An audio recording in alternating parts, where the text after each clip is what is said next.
Yeah, hello. Welcome to the School of Ministry, where God equips us for His work.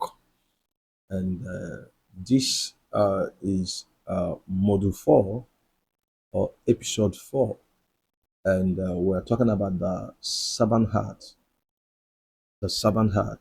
and claim pride and ego in ministry. Claim pride and ego in ministry. This is just God's way of preparing His men, God's way of equipping us and getting us ready for what He wants to use us for. So I want you to follow me as we journey together with your Bible, with your pen, as we'll move on this very important episode of ministry guidelines on how we can be effective in our calling of God. So we're beginning quickly. We are starting with the heart of a servant, the heart of a servant. And we're looking at today is killing pride and ego in ministry. Killing pride and ego in ministry. Killing pride and ego in ministry. Pride and ego is one of dangerous thing that we must handle in ministry. So God is not just looking for gifted men or gifted people. He's looking for yielded people. God is looking for yielded people in ministry. He's not looking for gifted men or gifted people. He's looking for yielded men and women. So, where the James chapter 4 verse 6 say, God resists the proud, but give grace to the humble. God resists the proud and give grace to the humble. So God is not actually looking for gifted men. He's looking for yielded people, people that can yield their life. Yes, Bible says he resists the humble. I mean the proud, and give grace to the humble. So now we'll move to the next slide, and it says that we're going to look at core truths about ministry, about the servant heart, about egos. God resists the proud. We're talking about killing egos in ministry, killing ego, killing pride and ego. Okay. Now, God resists the proud, but give grace to the humble, like James talked about. So pride puts you in opposition with God. Pride, yes, just slow you down. It actually puts us in opposition with God. God resists the proud and give grace to the humble. That's what we are seeing here. He resists the proud and give grace to the humble. So when you are proud, God uh, becomes your oppositions. God will be the one to be resisting you. You know, I want you to take note of that, because if we must excel in ministry, we must check this thing called pride or this thing called ego and cut it off, because it is an enemy, that brings one down, just like Satan himself. It was pride that brought Satan down from the high hill of his ministry and came down to the world. So it's very vital you understand that if you're in ministry, and I don't believe any one of us have been in ministry more than Satan. He was the one ministering direct to the throne of God, but he fell because of pride. So it's very necessary as we look at this as a ministers, as workers, as leaders together. All right. So now we say that pride puts you in opposition with God. So what is a servant heart? We're looking at a servant heart today. Say a servant heart is a posture of humility to serve God and others without seeking recognition. A servant heart is a posture of humility, is a position of humility to serve God and others without seeking recognition, or without seeking recognition, without seeking control or gain. So humility is a strength you have under control. So it's a very good posture to serve God and serve man without looking for recognition, without looking for gain or control. So ego, we're talking about a servant heart. A servant heart is a picture of humility that we define that helps you to serve God and serve other people without controlling them, without looking for recognition and gain. So it's very vital and very important. So I want you to see Jesus is the perfect model of a servant. Is the perfect model of a servant. You know. So Jesus, the perfect servant, model of a servant. You can see that in Matthew 28. He said, if you want to be great, you must first be a servant. Jesus watching the disciples' feet in John chapter 13. So this shows us that greatness is measured by service, not status.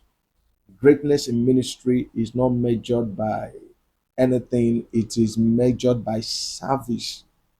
If you want to be great, you must come down. You must come down. Jesus showed it. You want to be great, you must come down. So greatness in ministry is measured by service, not status. By service to God, service to men. That is how true greatness in ministry is measured. For Jesus had all authority, but he came down and served the people. Yet he chose the lowest position. Greatness in the kingdom, Jesus was on a high level of authority, but he came down and chose the lowest position. So the posture of humility is what shows that you are a servant, really, not the posture of pride and ego. It doesn't show you a servant. So he said, he that want to be great, let him first foremost be a servant of all. All right. So now, very quickly, let's move to the next slide. Next slide say understanding pride. All right. We're going to look at pride. Pride is not just arrogant. It shows up in a subtle way. Okay. Pride is not just arrogant, it shows up in a subtle way, in different way. Pride manifests in different ways. And you need to understand what we are looking at today, understanding pride. And pride manifests in different angle. Many of us are prideful, but we don't even know that this element we call pride and ego is at work in our life. So you need to understand it, and that's why we're cheering. Because some people say, "Ah, you are proud." You say, "Oh, I'm not proud. I'm a humble person." Oh, this man is proud. But the man is nice. So, but look at these things critically. You will see. But the man is serving. He's humble. He displays humility and all of that. No, look at this thing carefully as we learn together. Now, understanding pride. Pride, we said, is not just arrogant. It shows up in a subtle ways.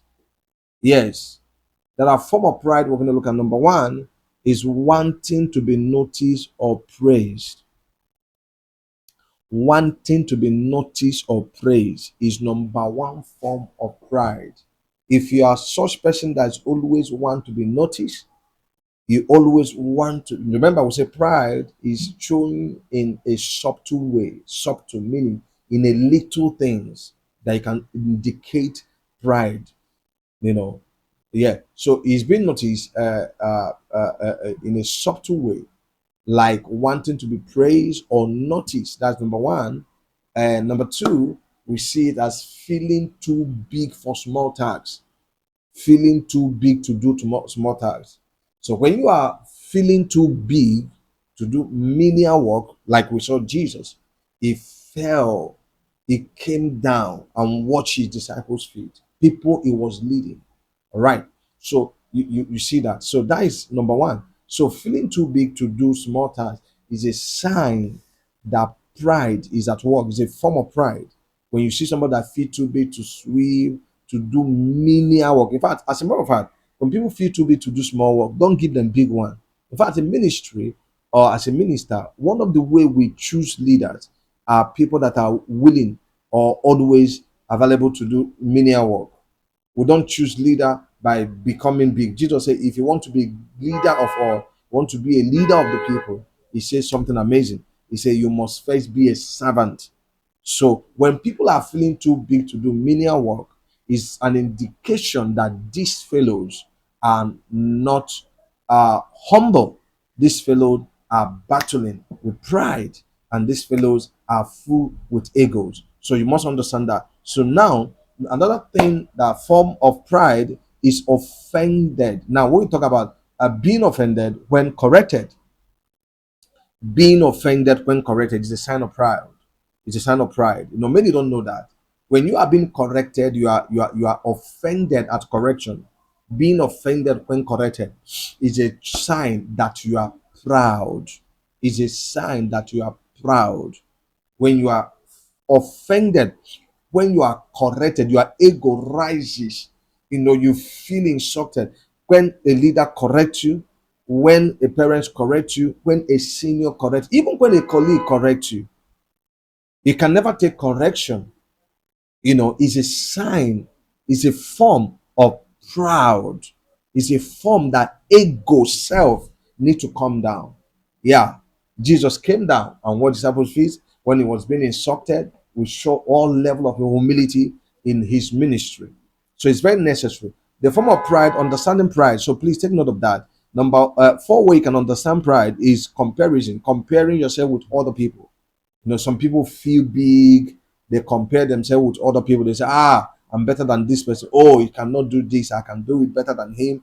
He doesn't know how to sing. He doesn't know how to lead prayer. He doesn't know how to even play. He doesn't, you feel that you are always better. You can do better. That other people cannot do it. That you are the one that can do it better than the people. Now, I can tell you, is an element of pride, and it must be checked on and it must be dealt with if you must succeed in ministry. All right. Now, another way pride manifests, we're talking about understanding pride or form of pride, is needing control, or always wanting your way. Now, always wanting your way or trying to control, needing control. That is, controlling other people. You want to be in control. You always want to be in control. You don't want other people to lead you. You don't want other people to instruct you. You don't want other people to correct you. You want to always be in control, or always wanting your way. It must be your way. You can't bend down to take other people's way. You are in a group. They talk to you. They say this is what the group is doing. You say no, you can't do it. This is how we want to do it. They say, oh, we are in a group. They say, okay, let's come. The group is meeting by 5. You are coming by 7 or by 6. This is a sign of pride, but you might not really know it because you are not being taught, and that is why we're teaching.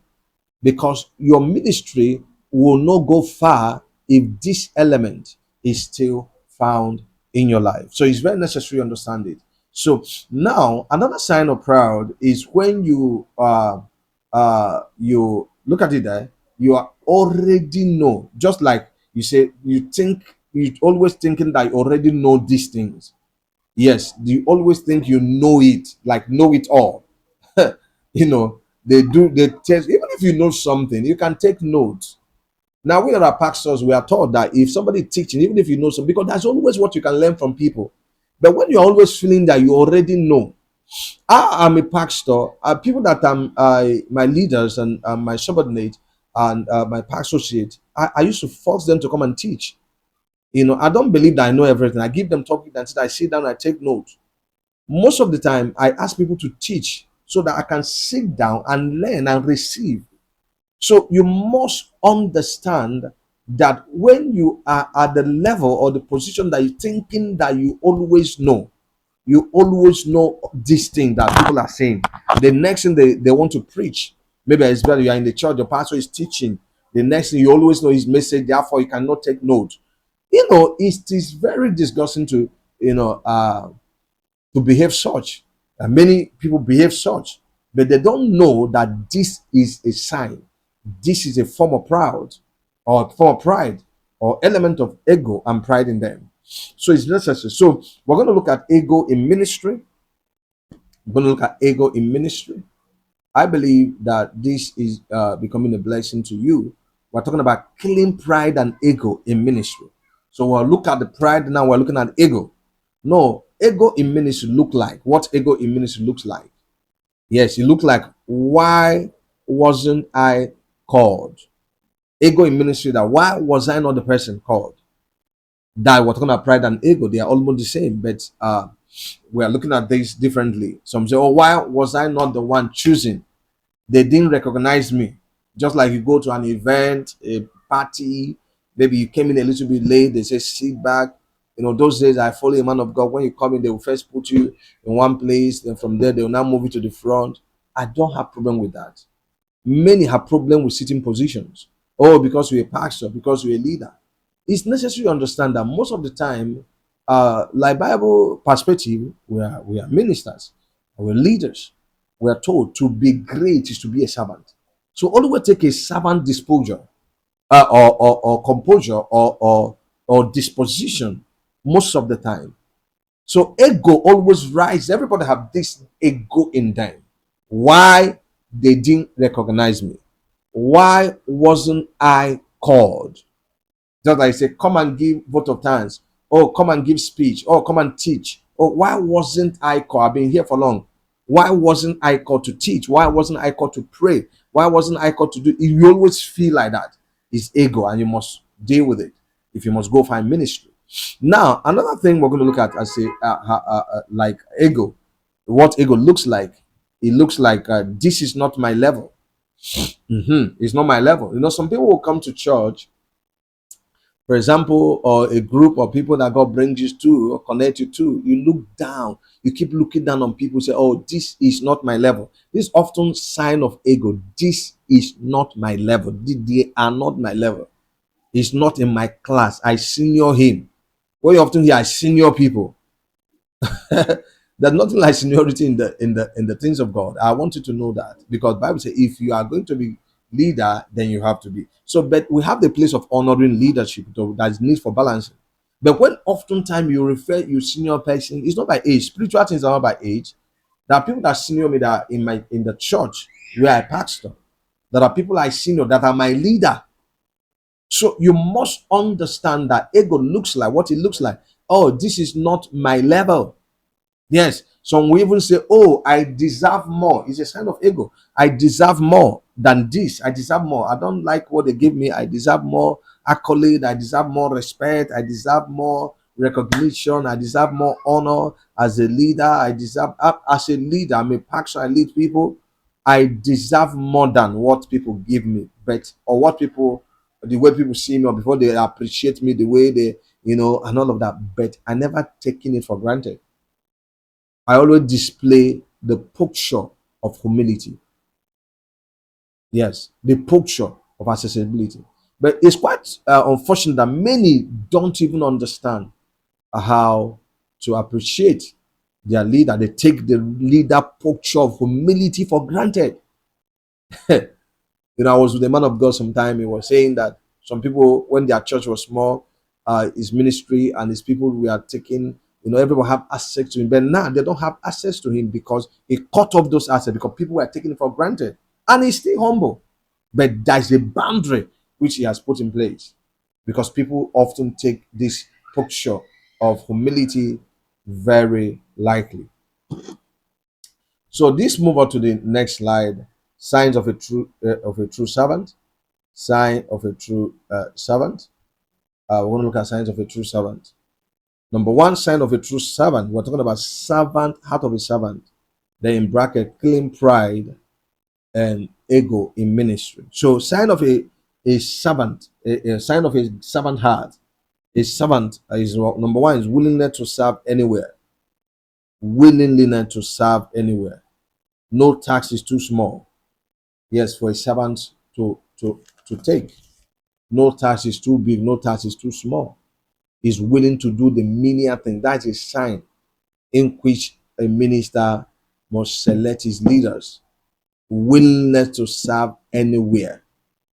Now, number two sign of a servant heart is what we call faithfulness with applause. Yeah, faithfulness with applause. Yeah, when people applaud you, you are faithful. Now, you don't need to be seen to stay committed. That's number two. Number three is teachability, teachable spirit. Yeah, being able to receive teachings, even like this as we're teaching, is a sign of a servant heart. A servant is teachable. A servant receives correction. Is able to receive instruction. and say yes and drop his own and say, now I've received training, I've received teaching, and I'm going to do as I've been taught. So it's very vital and important you get this quickly. The sign number 3 or number 4 is a servant heart, a teachable. That is what we talk about, open to correction. We'll talk about teachability or teachable spirit, open to correction, willingness to learn, and not offensive. All right. Now, another sign of a servant heart is celebrating others. A servant celebrates others that are doing well, even more than him or her. Celebrating others, no jealous of other people, no jealous of colleagues, no jealous of leaders and all of that. No competition. That's a sign of a good servant. No, celebrate others. Genuine joy when others are succeeding. All right. Then a sign of a servant heart, we call it here, is what we call it right now. Sign of a servant heart is um, obedience over preference. Yes, obedience over preference. You do what is needed, not just what you like. Not just what you like. You do what is needed, not just what you like. Moving to the next slide. Dangers of pride. But sign of a servant heart is that you do what is needed, not just what you like. Most of the time, many of us in the church or where we worship or where we serve, we do what we would like. It's not a sign of a good a servant heart. It shows you do what you like, not what is needed. Yeah. We are told in the Bible how men that were serving David went all their way to getting water in the camp of the Philistines, in the river that was deadly. And when they returned, he promoted them. And they didn't do it because they like it. They did it because of their master needed the water from that stream. All right, let's move to the next slide quickly because of our time. Okay, now dangers of pride. Number 1, pride shut down. Pride shut down grace. Quickly, pride shut down grace. Number 2, pride leads to downfall of a man, of a woman in ministry. Number 3, pride disconnects you from authority. Pride disconnects you from authority. Yes, pride limits growth in your life. Yes, signs of pride was saying number 1, it shut down grace. Number 2, it leads to downfall of a man. Yes, number 3, it disconnects you from authority. Pride disconnects you from authority. Yeah, pride limits your growth because you will not be able to learn from people because you senior them, because you are better than them. But they know this and you can't bend down to ask questions because you say, how can they, if I ask this person first question, I'm senior to him, I'm senior to her, I'm this and that, I can't stoop low and all of that. Yes, most of the time you have to stoop low to get things moving. Now we are moving to the next slide very quickly. The next slide says how to kill pride. How to kill pride. Now, like we know, like we say, that many people don't fall because of sin. They fall because of pride, like Satan. Okay, quickly. Now, the next slide is how to kill pride. Number 1 way to keep pride is to stay conscious of grace. Yes, stay conscious of grace. 1 Corinthians 4:7. He said, what do you have that you did not receive from God? Stay conscious of grace. That's how to keep pride in your life. Whatever you have is God that has given to you. Whatever you have, what is it that you have that you have not received of Him? So, number 2 is how to keep pride is to embrace hidden service. Is to embrace hidden service. Yes, hidden service is to embrace, do things that nobody celebrate. This is how to keep pride. You embrace hidden service. Do things that nobody celebrate. Things that nobody want to do. They don't celebrate it. Like cleaning the church. Menial things that people don't celebrate. Like setting up the chair in the church. They don't see you when you are doing it. When you come to clean, people don't know. Yes. Like supporting others. Like helping people. Yes, others. Yes, this thing helps you to train that, like supporting, giving personally that nobody sees it. That's how to serve people when nobody is there. Yeah, do things that you are is not noticeable. Yeah, that's how to keep pride in our life. All right, that's how to keep pride. And because when you are doing all this thing, it trains your heart. Number four way you can keep pride to avoid comparison. Comparison, avoid comparison. Avoid comparison. Practical. In fact, comparison is very, very bad. Avoid comparison. Then another way it can kill pride and ego uh is to practice humility. Is to practice humility. Yeah, how do you practice humility? Submit to leadership, honor leaders. Yes, accept corrections. How to keep pride? Accept corrections. Yes, accept correction. You honor leaders. You accept correction. You stay accountable. Yes, these are how to keep pride. Then that takes you to the next slide, which is activation slide. But before then, you have to do self-examination, repentance. You need these are things we do as a practical way you can handle this thing. You have few assignments I want to leave with us today. Is to write three things. Write three things or three area. Write three area of pride. Yeah, three areas of pride in your life. Just write. Yeah. Write three pride area where you notice pride in your life. Three areas of your life you notice pride. Write it. All right. Then plan hidden service. Plan hidden service.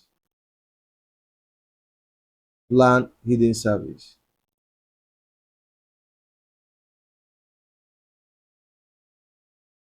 Plan hidden service. Then serve without announcing it. Serve without announcing. Assignment. Practical assignment. Plan hidden service. Just plan where you can serve hidden and nobody knows. Maybe you want to help the man of God, you want to help a widow, you want to just where you want to serve. This is how to deal with pride. I know this. You can say, I'm going to be helping people to carry their bag.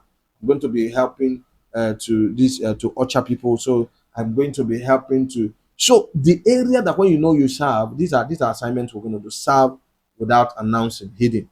All right. So this is where we come to end of this class closing. In God's kingdom, the higher you go, the lower you must bow. In God's kingdom, the higher you go, the lower you must bow.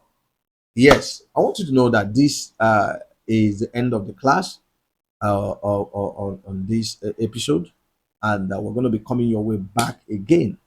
And I would like you to subscribe to our channels and YouTube, Pastor Nonso Edwin Ateli.